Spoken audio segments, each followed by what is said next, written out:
tough. You making this up? Right up there with the clothes, the cars, and the heartthrobs. The sound of Miami Vice helped set it apart from other TV cop shows. You knew it when you saw the opening credits. Buckle up, this show is fast and furious.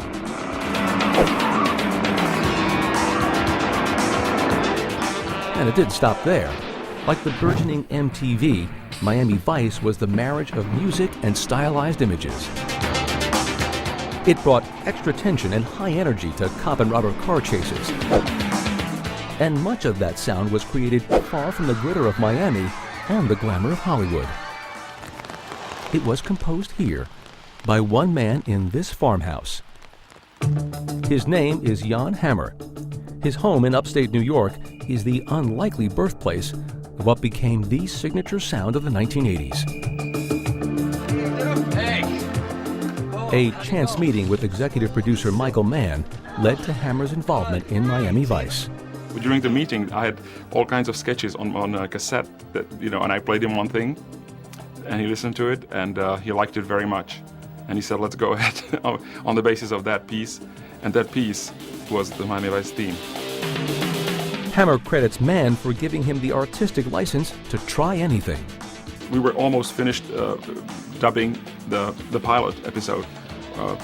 Michael took me aside and he says, if we get picked up, or I think he maybe even said when we get picked up, because it really looked good.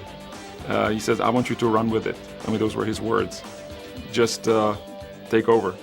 Success came fast. By mid-season, producers decided to put together a Miami Vice album. It was a worldwide smash. The album spent 12 weeks at #1 on the Billboard charts. But there was little time to celebrate. Unlike other TV shows which recycled theme music, Jan had to churn out fresh material for every episode, at times up to 33 minutes of music each week. I had about 4 days to look at the rough cut, come up with the music, record it, place it, and ship it back to them. And then there was another week coming right away. He was essentially creating a new album every week. In this 1985 interview, he discussed how he got his inspiration. And I learned not to read the screenplays because that way I can be fresh and see it as a viewer. And I respond to it on a very emotional level. And it's also helping me to keep turning out things week after week. But his instrumentals weren't playing the role of background music. This was the first show to treat music on equal footing with the characters. There were, two major characters, Don and Philip, Sonny and Rico, but that the music filled in as a third major character because it really was given so much prominence compared to TV shows up till this day. The music we saw as another tool in which to tell the story, not just with words, not just with cinematic images, but another thread, if you will.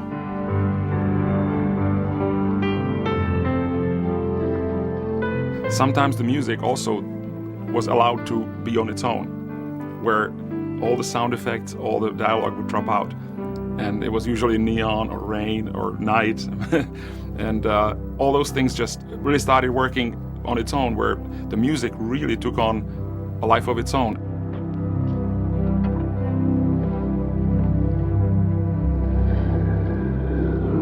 What are you looking at? Sometimes, whatever was on high rotation over at MTV found its way on Miami Vice.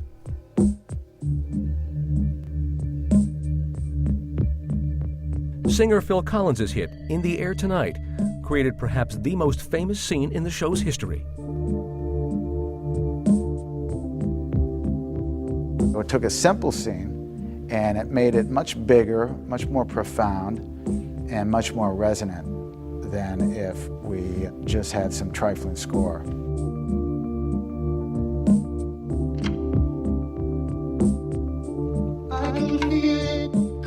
It became a thing to get a song onto Miami Vice. So all the record labels would try and get their latest signings and the most promising prospects to appear, or have their music appear on the show.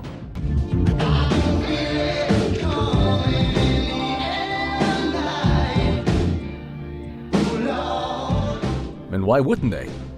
Miami Vice was uncompromisingly film-like. It was groundbreaking in its look and sound. It was the coolest thing in primetime. How about if I just blow that coke right back out of you, amigo? During the first year, it really established itself as this incredible sort of watershed where things really changed. And we felt that after that, nothing will be the same. Some scenes went minutes without any dialogue at all, letting the music tell the story. Commonplace in films, but unheard of in television. Miami Vice changed that. You can fill gaps in the narrative with the music, and you don't have to tell the story 1, 2, 3, 4, 5, 6. You tell it 1, 3, 5, 7, and you can use the music to help tell the story. Have the little show I put on down there hits the fan? Call it unconventional, call it contemporary. It was different than anything else on television. It redefined the role music played in primetime dramas, and along the way, became the soundtrack of an era. You ever consider a career in Southern law enforcement? Maybe. Maybe.